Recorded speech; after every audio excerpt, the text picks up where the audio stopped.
Have you ever felt like your own mind is working against you, turning minor setbacks into major storms? What if I told you that the thoughts weighing you down aren't facts but stories you're unknowingly telling yourself? And what if ancient wisdom, written centuries ago by a Roman emperor, held the key to breaking this cycle for good? Negative thinking. It's something we all face, often more than we care to admit. It starts quietly, maybe as a flicker of doubt, a replay of an awkward moment, or a silent voice questioning your worth. At first, it feels like nothing, a passing thought, a fleeting emotion, but before long, it grows. That passing thought becomes a daily companion.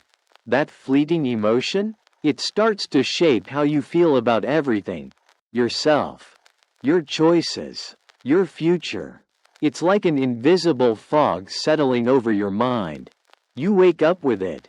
You carry it through your day. And the worst part? You start to believe it's just the way things are. But what if that fog isn't real? What if you could learn to clear it bit by bit and see the truth beneath it? That's exactly what this video is about. Not empty mantras or forced positivity, but something deeper. Something grounded. We're going to dive into timeless Stoic wisdom, especially the teachings of Marcus Aurelius, and discover how to stop letting negative thoughts run the show. Marcus once said, "You have power over your mind, not outside events. Realize this, and you will find strength." That's not just a nice quote, it's a shift in perspective. It's a reminder that while we may not control everything that happens to us, we do control how we interpret those events. And in that choice, we find freedom. You see, negative thinking isn't always about what's happening, it's about how we see what's happening. Criticism, rejection, unexpected changes, these things don't break us. What breaks us is the story we attach to them. And those stories? They're often based on fear, insecurity, or old habits, not truth. In this episode, we're going to uncover how to stop spinning those negative stories. You'll learn practical strategies rooted in Stoic principles to help you shift your mindset, reframe challenges, and create mental habits that strengthen, not sabotage you. These aren't just theories, they're tools you can start using right now to transform your thoughts and your life. So if you've ever felt trapped in a loop of overthinking, self-doubt, or quiet frustration, don't go anywhere. This isn't about pretending to be happy. It's about reclaiming control. It's about learning to choose thoughts that align with your values and letting go of those that don't serve you. Let's begin this journey to clarity, resilience, and inner strength, starting with one of the most powerful ideas in Stoicism. How you perceive things shapes everything. So how do we begin to change the way we see? Marcus Aurelius once said, "If you are distressed by anything external, the pain is not due to the thing itself, but to your estimate of it, and this you have the power to revoke at any moment." It sounds simple, but it's one of the most profound truths about inner freedom. It's not what happens that causes our suffering, it's how we think about what happens. Think of your mind as a lens through which you view the world. If that lens is clouded by negativity, fear, or self-doubt, even small challenges can feel overwhelming. Imagine this. A coworker criticizes your work. Instantly, your mind jumps to, "I'm terrible at this. I'll never succeed." But is that actually true?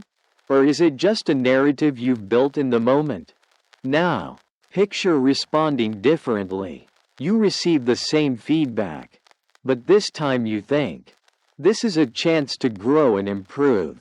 The situation hasn't changed, but your interpretation has. And with that shift, your emotional response transforms too. The issue with distorted perceptions is that they take root quickly. Over time, they influence how you see yourself, your relationships, and the world around you. Left unchecked, these thought patterns solidify into mental habits that limit your growth and erode your peace of mind. So, how do you start taking control of your perceptions? First, it begins with awareness. Pay attention to the thoughts that surface when you face criticism or adversity. Ask yourself, is the story I'm telling myself right now helping me or hurting me? More often than not, it's not the event that's painful, but the interpretation you've attached to it. Second, challenge those interpretations. If you catch yourself spiraling into negativity, pause and ask, is there another way to see this that empowers me instead of drains me? That small question can spark a huge internal shift. Finally, practice reframing. Instead of focusing on what's wrong, focus on what's possible. For example, if you're stuck in traffic, rather than stewing in frustration, consider how you might use that time, maybe by listening to a podcast, reflecting on your day, or simply pausing to breathe. Controlling your perceptions doesn't mean denying reality. It means choosing a mindset that serves you rather than sabotages you. It's about recognizing that while you can't always choose what happens, you can always choose your response. Remind yourself, this isn't about the event, it's about how I'm viewing it. That simple shift in awareness is the first step toward breaking the chains of negativity and reclaiming a mind that works with you, not against you. And as you begin to master this, another truth comes into focus. Negative thinking isn't just a bad habit, it's often a deeply rooted pattern. Planted long ago, negative thinking doesn't come out of nowhere. It's usually planted by fear and watered by past experiences. Over time, those fears take root deep within, hiding quietly behind our reactions. To overcome negative thinking, we must first understand what fuels it, and why it holds so much sway over our emotions and decisions. Let's think about it. Why do negative thoughts tend to show up when we're about to try something new, take a risk, or step outside our comfort zone?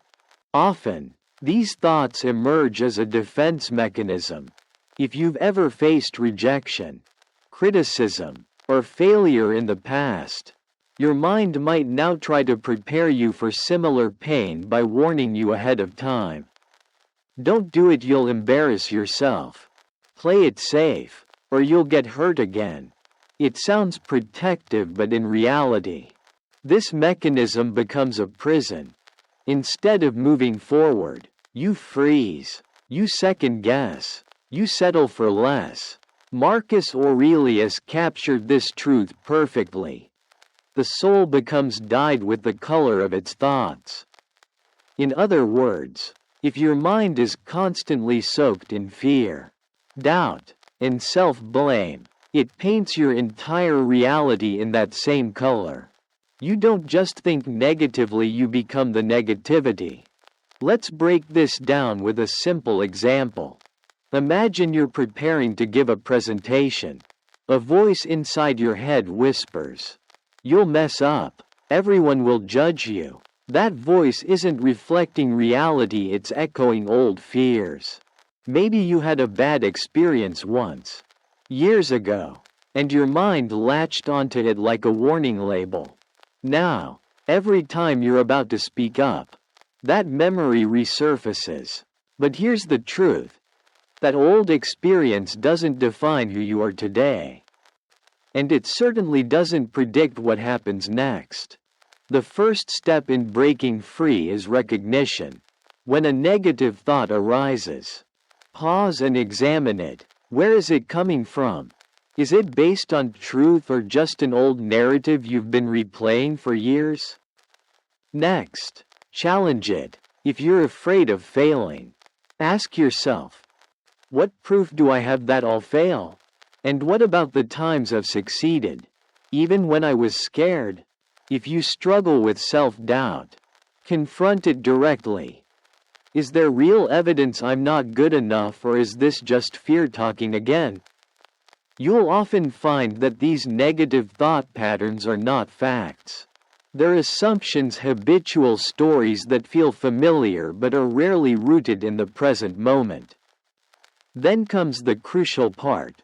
Replace them, not with sugar-coated positivity, but with empowering truth. Instead of thinking, "I'll never be good enough," say to yourself, "I'm still learning. Every step forward matters." That small shift in language can create a massive change in momentum. Think of this process like clearing out a cluttered closet. At first, it's overwhelming. You've held onto these mental habits for so long that parting with them feels unnatural, even scary. But as you begin sorting through them, one by one, something unexpected happens. You feel lighter. You begin to breathe more freely. And that heaviness you didn't even realize you were carrying starts to fade. Negative thinking may feel automatic, but it's not permanent. The more you trace it back to its source, the more power you have to unroot it. And the more you let go of what no longer serves you, the more space you create for clarity, confidence, and calm.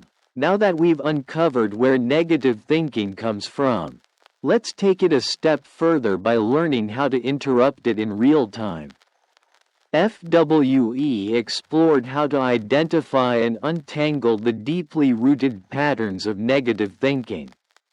Once you begin to do that, you come face to face with an even more empowering realization.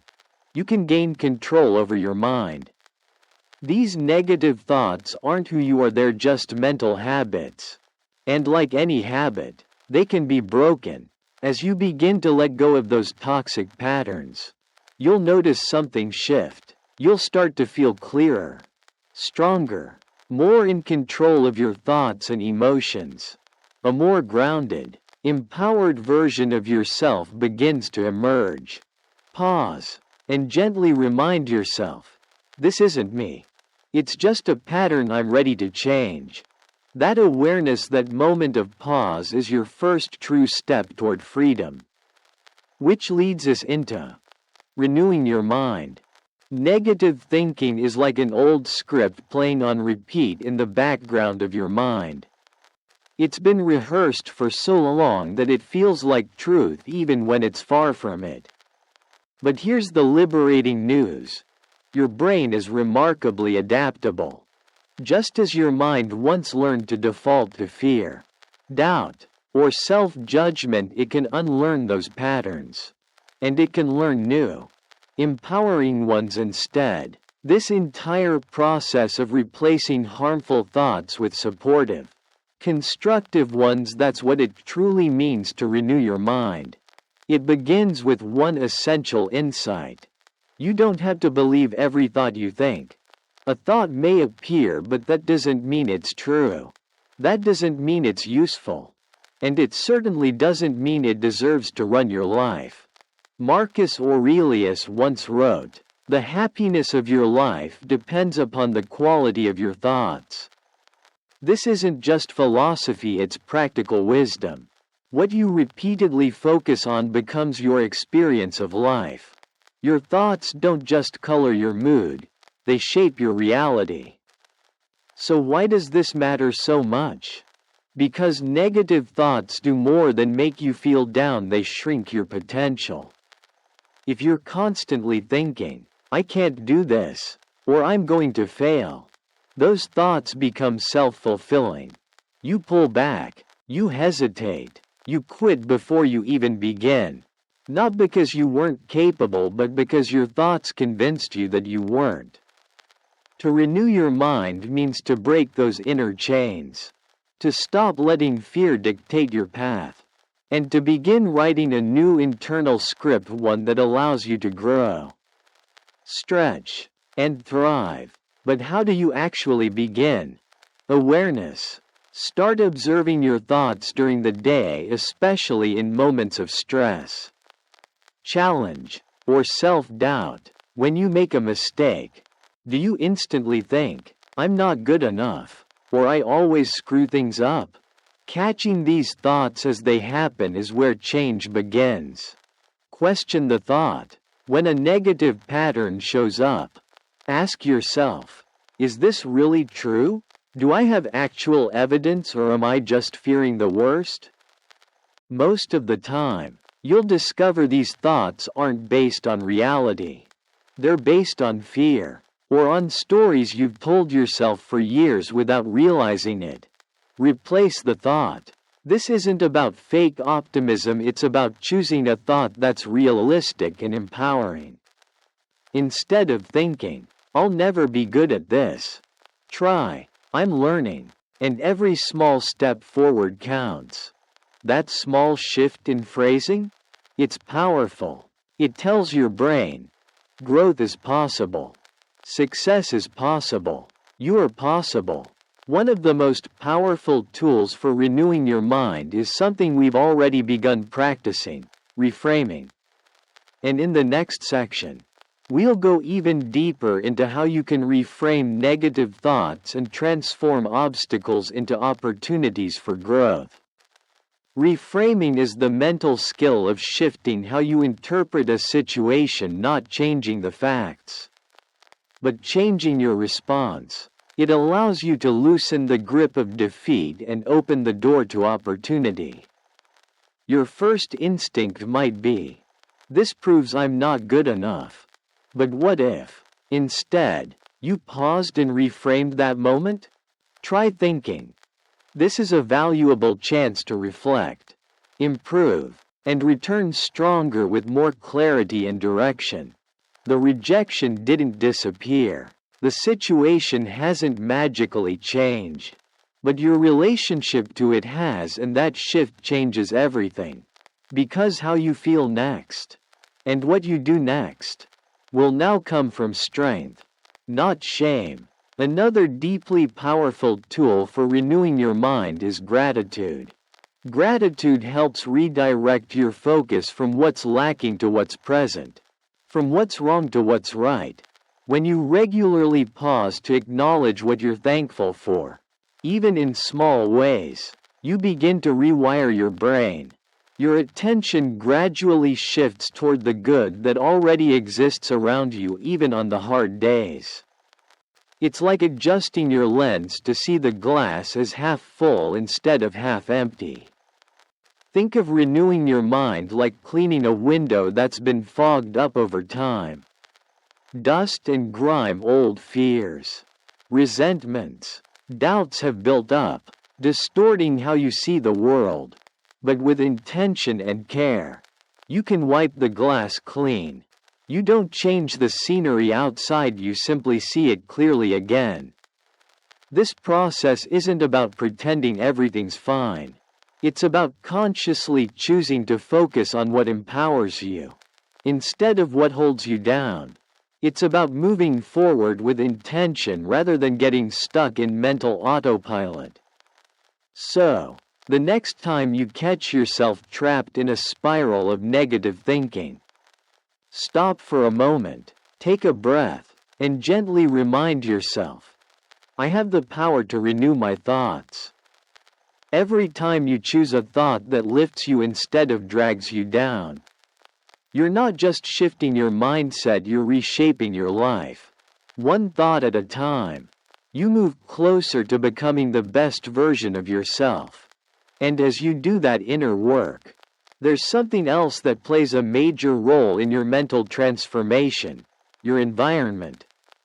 In the previous part, because even the most disciplined mindset can be influenced, supported, or sabotaged by the world around it. That's why creating a positive, growth-focused environment is a crucial part of lasting transformation. Let's start with your relationships. Ask yourself, are the people in your life lifting you up or quietly pulling you down? If someone constantly complains, criticizes, or radiates negativity, it doesn't mean you have to cut them off completely. But it does mean you may need to set healthy boundaries. That might mean limiting the time you spend with them or choosing when and how you engage. Instead, begin investing more of your time and energy into relationships that nourish your spirit. Spend time with people who encourage your growth, who celebrate your wins, and who help you see the strength and beauty within yourself even when you forget it. Now, let's talk about something we often overlook: your physical space. Your surroundings deeply influence your mental state. A messy, chaotic environment can subtly feed your stress and scatter your focus. In contrast, a clean, organized, and intentional space can restore calm and clarity, like walking into a room where the air just feels easier to breathe. So take a look around. Think about where you spend most of your time: your bedroom, your workspace, even your digital space. Do those places support your peace and productivity? Or do they add to your mental clutter? Small changes make a big impact. Decluttering your desk, adding a small plant or light, creating a quiet corner for reading or journaling, even turning off notifications or muting accounts that bombard your feed with negativity. These actions may seem minor, but together, they help protect your mental clarity. Speaking of your digital space, don't underestimate the influence of what you consume.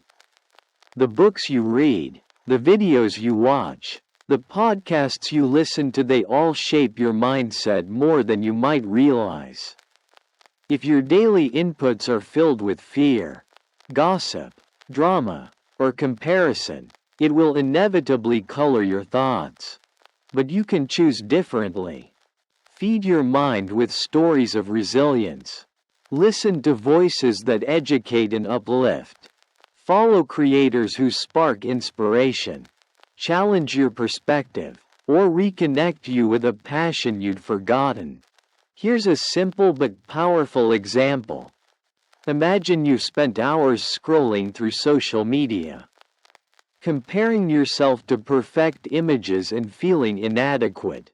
Now pause. What if, instead, you unfollowed the accounts that drain you and followed pages that promote creativity, mindfulness, or personal growth? That single decision can change how you feel every time you open your phone. Over time, you'll notice the shift not just online, but in your energy, your confidence, and your ability to stay focused on what truly matters. Building a positive environment doesn't mean blocking out every difficult thing. It means strengthening the elements that help you thrive, so you're more resilient when life does get messy. Think of your life like a garden. You can't stop every storm from rolling through, but you can choose the soil you plant in, the seeds you nurture, and the attention you give to what grows. And that care makes all the difference. Then take just one small step. Spend 5 minutes tidying your space. Call someone who uplifts you. Unplug from toxic media and reconnect with something real. Every step you take, no matter how small, is a step toward creating a space where you can truly grow. Previously, we looked at how the environment around you, people, spaces, and even the content you consume can either nourish your growth or quietly drain your strength. But cultivating a positive space is only part of the equation. To truly break the grip of negativity, there's one more piece you can't ignore: taking intentional action. That's what negative thinking thrives in: stillness, in the quiet moments when you're stuck in your head, replaying what went wrong, worrying about what might happen, or doubting whether you're good enough. And the longer you sit idle, the louder those thoughts become. But action? Action disrupts the cycle. It shifts your attention from fear to forward movement, from what might go wrong to what you can make right. Marcus Aurelius captured this beautifully when he wrote, "Waste no more time arguing about what a good man should be." B1. Stoicism teaches us that peace of mind doesn't come from endless analysis or self-judgment. It comes from aligning your actions with your values, from doing what matters, even when your mind is clouded with noise. So what does Stoic action actually look like? It begins by focusing on what you can control. Many of your anxious thoughts come from dwelling on things outside your reach, what others think, past mistakes, future uncertainties. But the Stoic path is about redirecting that energy toward where your influence does matter, your choices, your mindset, your next step. The uncertainty makes your mind spiral. What if I fail? What if I freeze up? But instead of sitting in that fear, what if you acted? What if you spent time preparing, practicing, learning, doing the one thing you can control?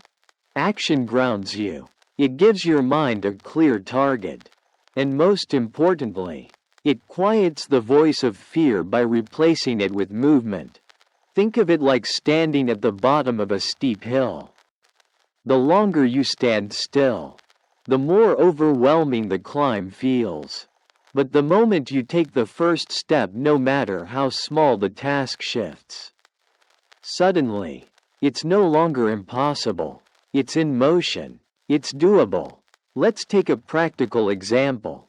Suppose you've been putting off a creative project or work assignment not because you're lazy, but because you're afraid it won't turn out perfectly.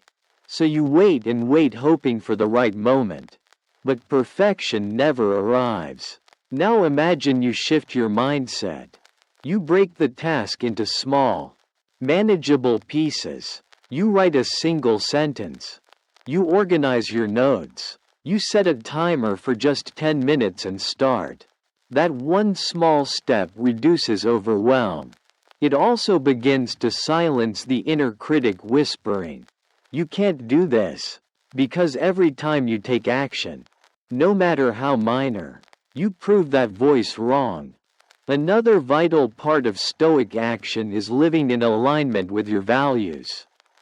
Ask yourself, what truly matters to me? Then take actions that reflect those priorities. If honesty, kindness, or discipline are important to you, let them guide what you do, not just what you say you believe. For instance, if kindness is one of your values and you're feeling discouraged or disconnected, shift your focus outward. Do something kind for someone else. It doesn't just help them, it reminds you that you're capable of impact, even in the smallest ways. Taking action doesn't mean you'll never face challenges or setbacks. Life won't suddenly become smooth just because you moved forward. But what it does mean is this: instead of being a passive observer in your own life, you become an active participant, and that shift changes everything. And as you strengthen your ability to take action aligned with your values, there's one final, transformative step: developing daily practices that reinforce this new mindset every single day. Stoicism doesn't ask us to avoid struggle, it teaches us to lean into it with purpose. Because to the Stoics, life's obstacles aren't there to break us. They're there to build us. Every time you take action despite the weight of negativity, you send yourself a powerful message. I am not defined by my fears. I am stronger than this moment. Think of it like this: action is a candle in a dark room. It doesn't instantly erase all the shadows, but it gives you enough light to see your next step.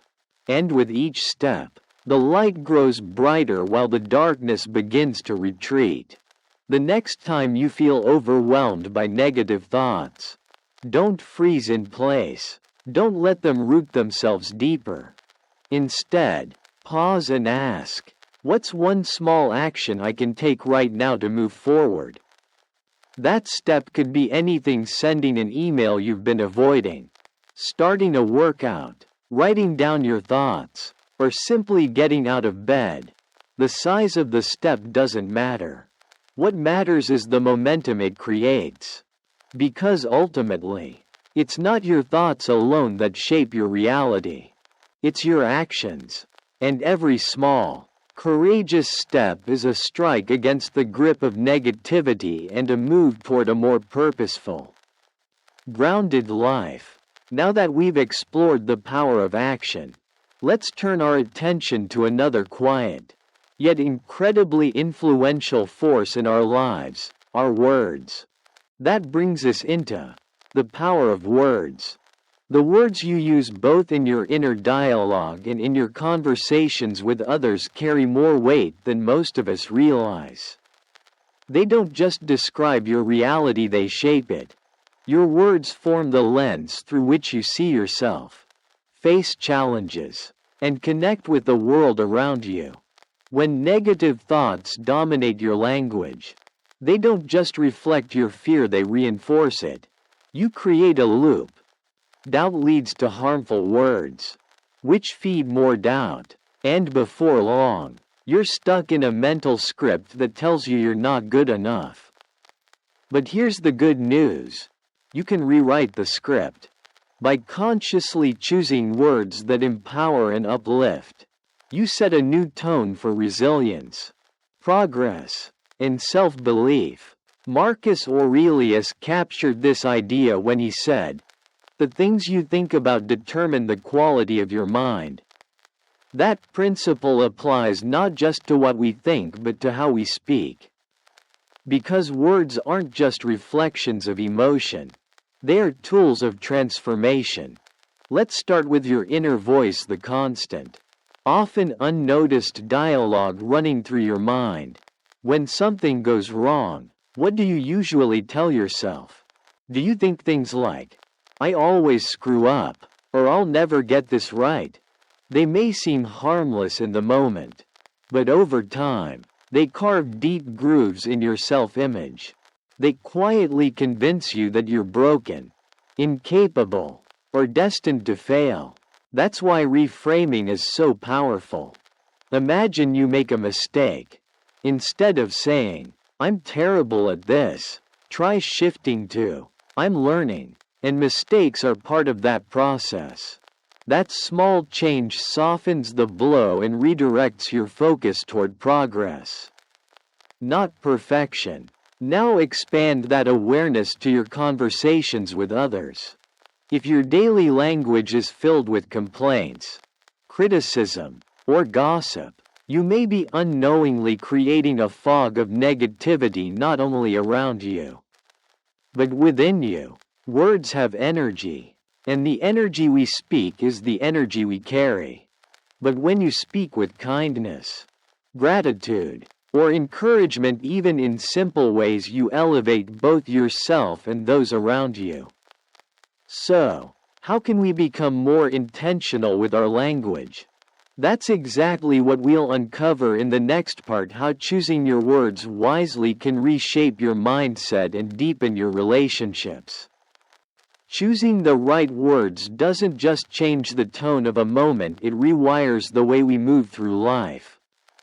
Now, let's go deeper into how this shift plays out in everyday situations. Imagine this: you're overwhelmed with tasks. Deadlines are piling up, and your inner voice blurts out, "I'm so stressed. I'll never finish this." That sentence may feel accurate, even justified, but what if you rephrased it? Try saying, "This is challenging, but I'm making progress." It's a subtle shift, but one that holds immense power. That small reframe moves you from panic to presence, from defeat to determination. It reminds your brain that while things are tough, you're still moving forward, you're still capable. Here's another example. Suppose you've had a rough day at work. Your instinct might be to unload complaining about coworkers, setbacks, or mistakes. And yes, acknowledging your emotions is important. But staying stuck in negative language only deepens your frustration. It amplifies the very emotions you're trying to release. Instead, try expressing what the experience taught you. Say something like, "Today was tough, but it helped me see where I can grow." This doesn't erase the difficulty, but it reframes it. You're no longer just reacting. You're extracting value. And that shift builds resilience. One powerful way to consistently use language as a tool for growth is through affirmations. These are short, positive phrases you repeat to reinforce the beliefs you want to grow stronger. If you wrestle with self-doubt, start your day by saying, "I am capable and strong," or "I am worthy of success." At first, it might feel unnatural, but over time, your brain begins to believe what it hears consistently, especially when it's repeated with intention. Another practice worth adding to your daily routine is gratitude journaling. At the end of each day, write down 3 things you're grateful for. They don't have to be big. It could be a warm conversation with a friend, a quiet cup of coffee, or simply getting through a stressful moment. By focusing on what's going right, you train your mind to notice the good more naturally, and that helps dismantle habitual negativity. Think of your words like seeds. Every time you speak, whether to yourself or to others, you plant something. Negative words plant weeds. They grow wild, quickly taking over the mental garden you're trying to cultivate. But positive words? They plant flowers, thoughts that blossom into clarity, strength, and peace. And the beautiful part is, you get to choose what you plant. Ask yourself, are these words helping me or hurting me? Then, choose a different sentence, one that supports the mindset you're building. Because when you choose your words with care, you're doing more than shaping your thoughts. You're actively shaping the life you want to live. And as we build this stronger, more intentional mindset, there's another vital trait that supports you through life's ups and downs: emotional resilience. Now, because let's face it, life isn't always smooth, and when things fall apart, it's not positivity that saves us, it's resilience. That brings us into cultivating emotional resilience. Resilience isn't about avoiding difficulty. It's about how you rise and respond when difficulty shows up uninvited. Even when things feel overwhelming, even when nothing goes as planned, emotional resilience means staying grounded even when the world around you feels chaotic. It means reminding yourself that while you can't always control what happens, you can always choose how to respond. So what does this actually look like in real life? It begins with acceptance specifically. Accepting that some things are simply beyond your control. When you resist this truth, you waste energy trying to fix the unfixable, control the uncontrollable, and that only feeds frustration, anxiety, and emotional fatigue. But when you let go of what you can't control and redirect your focus inward on your thoughts, your actions, and your attitude, you take back your power. Picture this. You've poured your heart into a project. You've worked tirelessly, and at the very last minute, something falls apart. A glitch, a mistake, a rejection. Your first instinct might be to panic, blame, or spiral into self-pity. But a resilient mind asks, what's my next best step? That single question shifts everything. You move from dwelling on the problem to becoming part of the solution. And that is the core of emotional resilience. Another pillar of resilience is the ability to reframe setbacks as opportunities. When something doesn't go your way, like missing out on a promotion, being rejected, or failing at a goal, it's natural to feel disappointed. But what matters is what you do with that feeling. Instead of letting it define your worth, try asking, what can I learn from this? How can this help me grow stronger or wiser? When you look at failure as a teacher instead of an enemy, every setback becomes a stepping stone toward your future self. But resilience isn't just about grit, it's also about self-compassion. When things go wrong, it's tempting to turn on yourself. To say, I messed up, I'm not good enough. But think of how you'd speak to a close friend who's struggling. Would you criticize them, or would you remind them of their worth, their effort, their strength? Now offer yourself that same compassion. Remind yourself that it's okay to fall. It's okay to feel. You're human and struggle is part of growth. Resilience isn't built overnight, but there are small, daily practices that strengthen it over time. One of the most powerful is mindfulness. When you're present, you create space between stimulus and response. You're no longer reacting out of emotion, you're choosing from clarity. The next time you feel anger, sadness, or stress rise within you, take a deep breath, pause. That single moment of mindfulness gives you the power to respond with intention instead of being swept away by the storm. Gratitude is another essential root of resilience. When everything feels heavy, taking time to notice what's still good can restore balance. A kind message, a quiet evening, the fact that you showed up for yourself. Even in pain, even in hard times, there is always something to be thankful for. And that awareness softens the sharp edges of adversity. Think of resilience like a tree in a fierce storm. The winds may howl, the branches may bend, but the roots? They hold steady. And just like that tree, the more you cultivate your emotional depth through mindfulness, gratitude, and perspective, the stronger and more flexible you become. So how do we start turning these ideas into consistent habits that reinforce resilience, clarity, and confidence every single day? That's exactly what. And when tough moments arrive, resilience reminds you, this is hard, but I have the strength to get through it. With each obstacle you overcome, you're not just getting by, you're growing stronger, calmer, more centered. Emotional resilience becomes not just something you use but something you live by. And as it strengthens, negativity begins to lose its hold, making space for something even more powerful to take root: gratitude. That brings us into practicing gratitude as a mindset shift.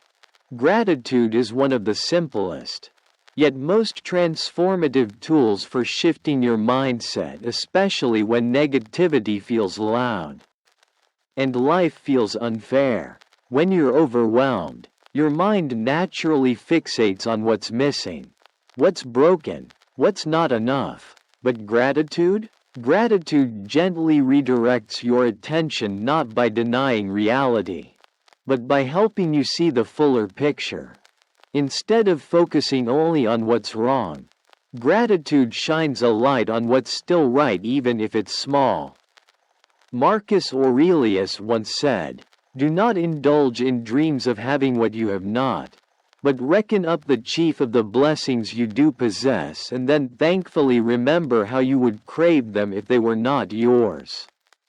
That wisdom is timeless, because much of our unhappiness doesn't come from lack but from forgetting to notice what we already have. We get so used to our daily comforts, our small wins, our quiet joys, that we stop seeing them. Gratitude brings those blessings back into focus. So what does gratitude look like in real life? It's not about pretending everything is perfect. It's not ignoring the hard parts of your day. It's about making a choice to find one thing, however small, that you can appreciate even in the middle of stress. You're drained, frustrated, and tempted to dwell on everything that went wrong. But instead of spiraling, you pause, you take a breath, and you think, I'm grateful for the coworker who checked in on me. I'm thankful I learned something even if it was through a mistake. This small act of reflection won't fix every problem, but it shifts your focus. And that shift changes your energy. When you actively train your mind to seek out what's good, you begin to rewire your default setting from one of complaint to one of quiet confidence and appreciation. A simple yet powerful way to start is through a gratitude journal. At the end of each day, take a few moments to write down 3 things you're grateful for. They don't need to be grand. In fact, the smaller, the better. A text from someone you care about, or the fact that you made it through a tough conversation with more grace than usual. These small moments matter. Writing them down doesn't just help you reflect, it creates a library of goodness you can revisit when life feels heavy. Another beautiful way to practice gratitude is by expressing it out loud, especially to others. Say thank you, sincerely, whether it's a coworker who helped you out, a friend who listened, or a family member who supported you. Take the time to let them know they mattered. A simple phrase like, "Your support really helped me today," or "I appreciated your advice, it made a difference," can strengthen your relationships and uplift both of you. Because gratitude, when shared, becomes contagious. And as we'll see in the next section, that simple act of expressing appreciation, especially during tough moments, can become one of the most reliable sources of inner peace and strength. You're late for an important appointment. The minutes are ticking by, and stress starts to rise. Sound familiar?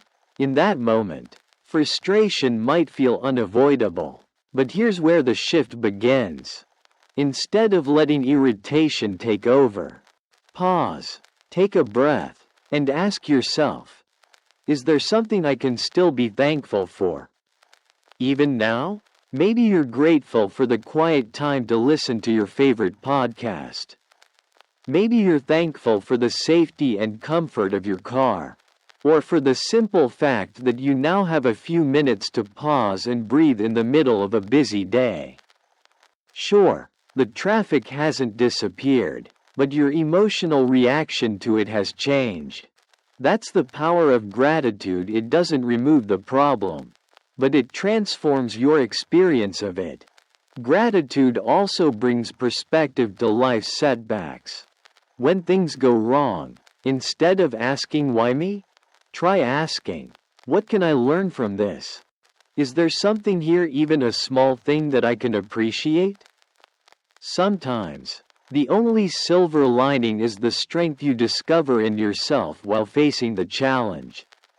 And even that is worth noticing. Think of gratitude like turning on a light in a dark room.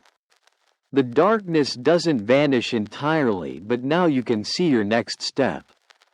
And the more often you flip that switch, the brighter the room becomes. When you find yourself caught in a spiral of negative thinking, take a moment, stop and ask, what can I be grateful for right now?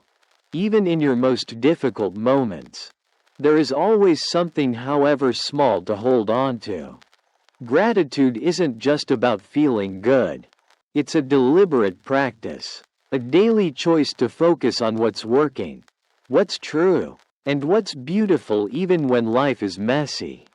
And over time, this choice becomes a habit, a lens, a new way of seeing the world. By focusing on what's good, you create more room in your life for positivity, resilience, and peace. You train your mind to build rather than break down. You stop letting negativity dominate your inner world and start allowing joy to grow, moment by moment. And once you master this habit of gratitude, there's another powerful truth to embrace, one that lies at the heart of peace and perspective. Everything is temporary. Imagine a flower in bloom, radiant, delicate, and alive with color. You know it won't last. The petals will wilt. The season will shift. But does that make it any less beautiful? Of course not. In fact, its fleeting nature is part of what makes it so precious. Life works the same way. The moments of joy, the difficult seasons, the people who come and go, all of it is temporary. And when you truly embrace that truth, you stop clinging and start cherishing. The next time you're facing a painful situation, whether it's stress, grief, or disappointment, pause and quietly remind yourself, this too shall pass. No feeling lasts forever. No setback is eternal.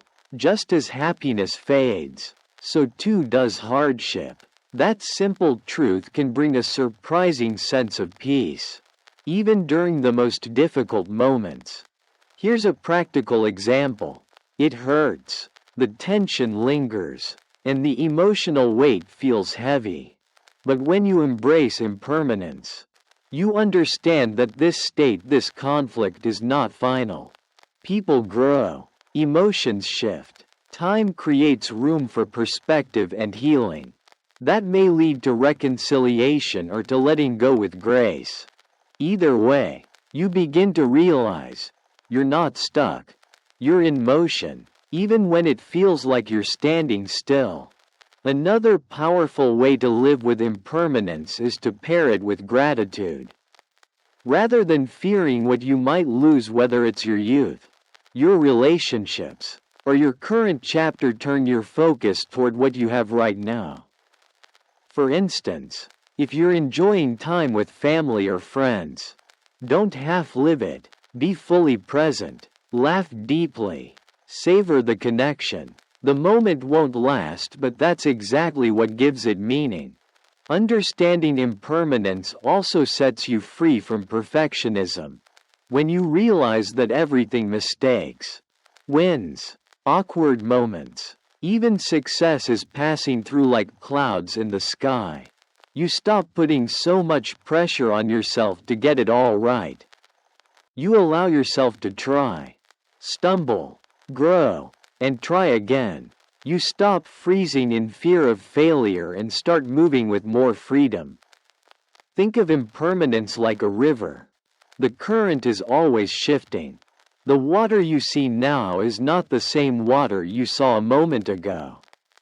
If you try to grasp it, you'll be left with nothing but wet hands. But if you learn to float with it, if you trust its flow, you begin to find peace in the movement itself. So, the next time your mind gets stuck in regret about the past, or anxiety about the future, gently tell yourself, this moment, too, will pass.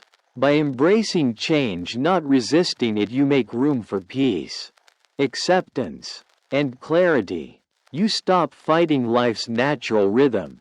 Instead, you move with it, finding strength not in what stays the same, but in your ability to adapt and evolve. And that brings us to the final piece of this journey, perhaps the most powerful of all: living with purpose. Because when you don't know what you're living for, it's easy to get lost in negativity. But when your life is driven by meaning, everything, joy, pain, change, growth, falls into place with greater clarity. To fill our schedules with tasks, chase goals, and keep moving from one achievement to the next. But even when you're working hard or ticking off boxes without a clear purpose behind your actions, something can still feel hollow. Because purpose isn't just about being productive. It's about being aligned with your values, your passions, and the impact you want to have in the world. So how do you begin discovering a life driven by purpose? Start by asking yourself honest, reflective questions. What brings me real fulfillment? What kind of difference do I want to make in my family, my community, or even just in one person's life? What values matter most to me and how can I live them each day? Your purpose doesn't have to be grand or world-changing. It doesn't have to come with applause or titles. It might be as simple as showing up as a supportive friend. It might be creating something meaningful through art or music.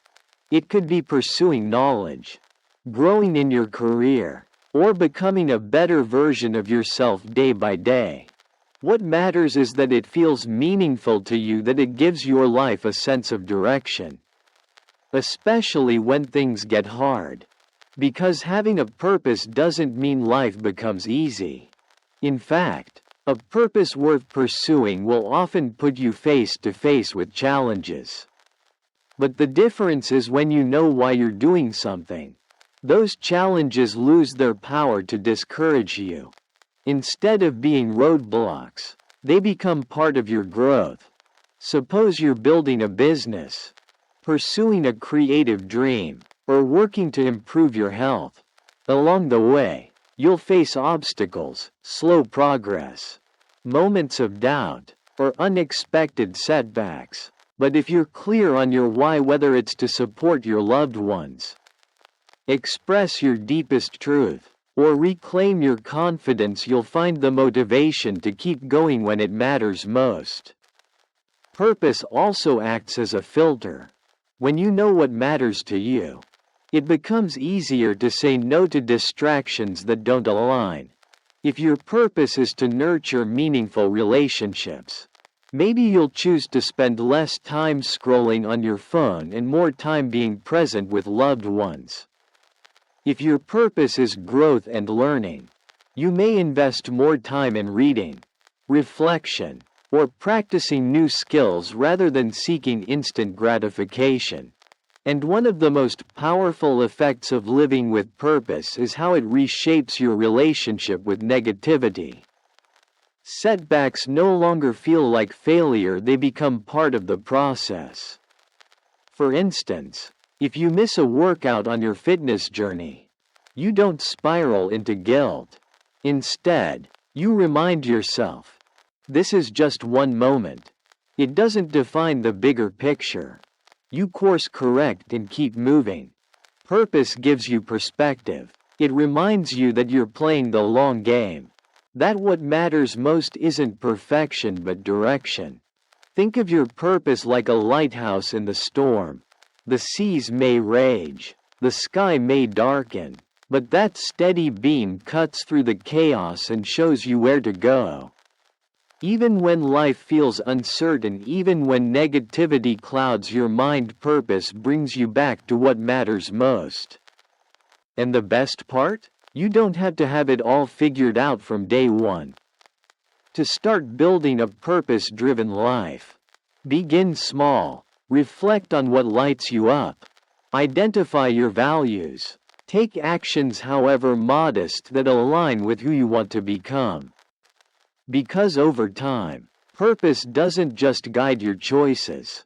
It gives meaning to your days, resilience to your struggles, and depth to your joy. And as we prepare to wrap up this journey, there's one final insight we must revisit, one that ties everything we've explored into a single, powerful truth about how to reclaim your mind and transform your life. Remember, purpose isn't a destination, it's a practice. It grows with you. It evolves as you do. And that's what makes it so meaningful. Take a breath and ask yourself, what truly matters to me? What small step can I take today to align with that? Because when you reconnect with your purpose, you quiet the noise of fear and self-doubt.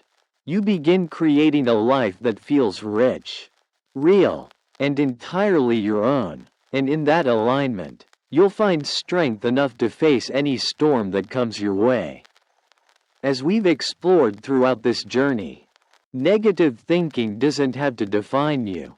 It's not an inevitable part of life, it's a habit, a mental pattern, and like any habit, it can be broken by shifting your perspective, uncovering the roots of your thoughts, and applying simple, powerful practices like gratitude, resilience, and purposeful action. You can begin to reshape the way you think.